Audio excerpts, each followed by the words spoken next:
Putain, c'est fou mon GG. T'as lancé ton podcast. Putain, ça me trouve le cul, c'est génial. Et on fait tourner les serviettes. Putain, avec ça, tu vas nous procurer des années de bonheur. Putain, t'es comme moi, quoi. Moi aussi, je m'étais fait la tête de Bourville. Putain, qu'est-ce qu'on avait déconné. Tu leur en mets plein la gueule, hein. C'est pas du bluff. Mais c'est que de l'amour.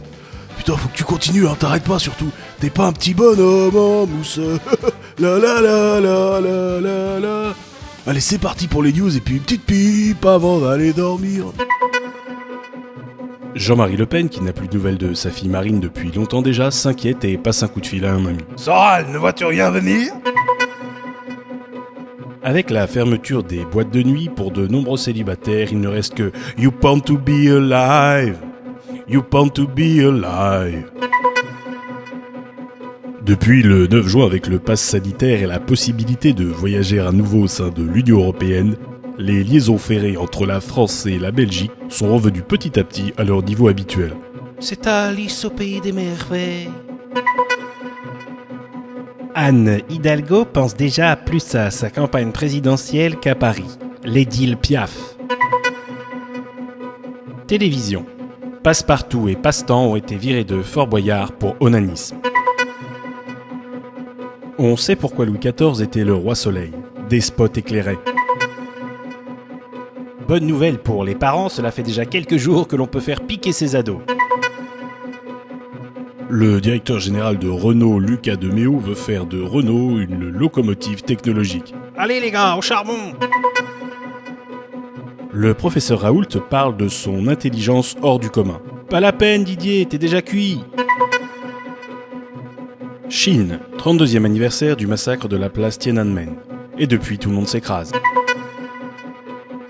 Dans le Loiret, un enfant de 2 ans a été sauvé par sa couche après une chute de 4 mètres. Comme quoi, en tenir une couche n'empêche pas toujours de rebondir. Mein Kampf vient d'être réédité dans une nouvelle version contextualisée. Une V2 ? Mimi Mati présentera sur M6 la prochaine saison de Supernanisme.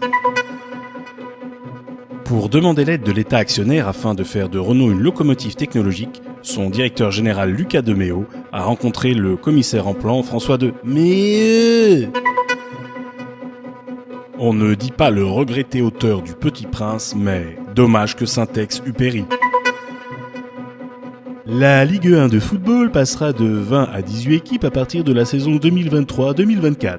Ça nous fera toujours quelques matchs médiocres en moins. Interrogé sur Radio Courte-Nazie, Jean-Marie Le Pen a fait part de son doute quant à l'efficacité de certains vaccins. À l'époque, ça n'avait pas fonctionné lorsque je m'étais fait inoculer le vaccin contre la Reich, n'est-ce pas ? Des nouvelles de la joueuse russe Yana Sizikova qui a été interpellée à Roland-Garros. Soupçonnée de corruption, elle avait passé près de 24 heures en garde à vue. C'est sûr qu'être battue par une joueuse française, ça éveille les soupçons. Le grand humaniste Patrick Sébastien a dit « Le fou est celui qui parle aux arbres et aux cailloux. Le fou est celui qui parle aux arbres et aux cailloux. Le poète est celui qui leur répond. Le poète est celui qui leur répond. C'est énorme et le tout c'est Francis Cabrel. »